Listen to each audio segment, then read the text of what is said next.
Hola internet, què tal com va? En aquest vídeo vull llistar una sèrie de recomanacions de fonts digitals de les que bec habitualment per ajudar-me a pensar una mica l'internet d'una manera més oberta, més crítica o més connectada a la vida en general.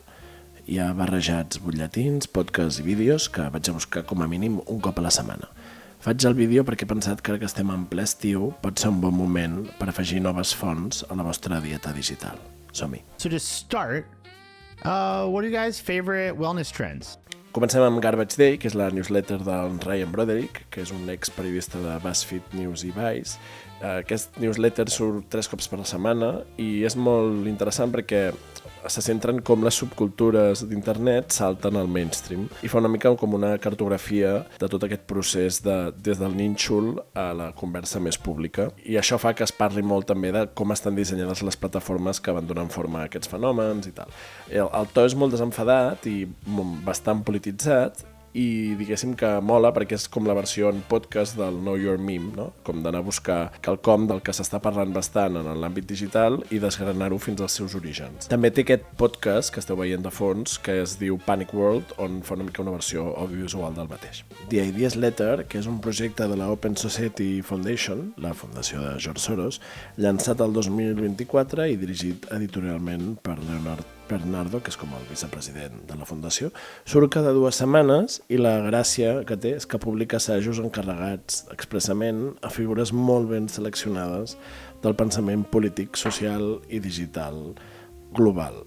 També fa una selecció d'articles interessants i tradueix textos no anglòfons. Llavors tenim Pluralistic, que és el butlletí del Cory Doctorow, l'escriptor de ciència-ficció i activista dels drets digitals. En aquest newsletter, que també és un blog, publica de manera diària tota mena d'anàlisis molt a fons de diversos fenòmens que tenen a veure sovint amb aquest procés del que ell mateix va encunyar com a enshittification, merdificació, del procés de deteriorament progressiu de les plataformes. Crec que és molt guai anar-lo seguint perquè vas veient una mica com va desgranant en directe idees que després apareixen als seus llibres. The Tech Policy Press Podcast és el podcast del Tech Policy Press, que és un mitjà sense ànim de lucre, cofundat el 2020 per Justin Hendricks i Brian Jones. En Hendricks presenta el podcast amb entrevistes a investigadors i advocats que treballen en polítiques públiques i acadèmics que treballen sobretot en regulació tecnològica. A mi m'agrada molt perquè tenen una perspectiva bastant europacèntrica que no sol ser habitual en aquesta mena d'espais. Després hi ha l'Effector, que és el butlletí de l'Electronic Frontier Foundation, que és molt fort perquè està publicat des de l'any 90. El primer número el van publicar a l'octubre de l'any 90 per unes 200 persones a través de Usenet i avui en dia ja porten més de 500 i pico capítols, de fet molts més. I bàsicament és un butlletí on van resumint els litigis en curs, els moviments legislatius i alertes de campanyes de privacitat i de vigilància en què aquesta fundació està activa. De fet, aprofito per dir que a Catalunya hem creat la Protecció de la Frontera Electrònica, que és una organització catalana de drets digitals, on hi participo jo també. Intentem treballar en campanyes contra el chat control de la Unió Europea o contra el bloqueig selectiu d'internet per part de la Liga. Trobareu, si entreu a la pàgina web de Frontera Electrònica, un munt de notícies d'actualitat sobre els drets digitals i també hi veureu eines que us poden ajudar a pensar millor debats vigents, com per exemple el del consum d'aigua per part dels models de llenguatge de les IAs. I pren unes pastilles antidepressió, com es diuen, que pren les pastilles.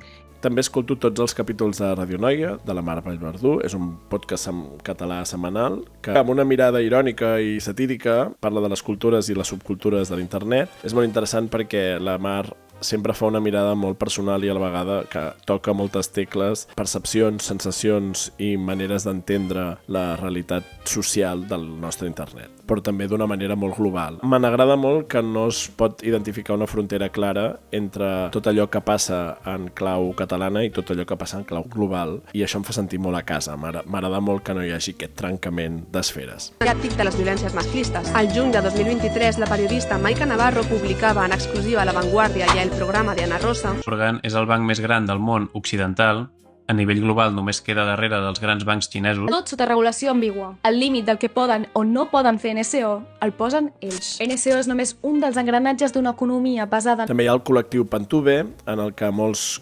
creadors digitals estan com associant-se, creant continguts antifeixistes, feministes, decolonials. El nom Pantube ve inspirat pel fenomen BreadTube, de creadors d'esquerres a YouTube que van sorgir com a resposta a l'alt-right, i m'agrada molt que sempre apareixen veus i cares noves i que ofereixen perspectives molt interessants, però actives a l'hora de traslladar bones idees en aquestes plataformes.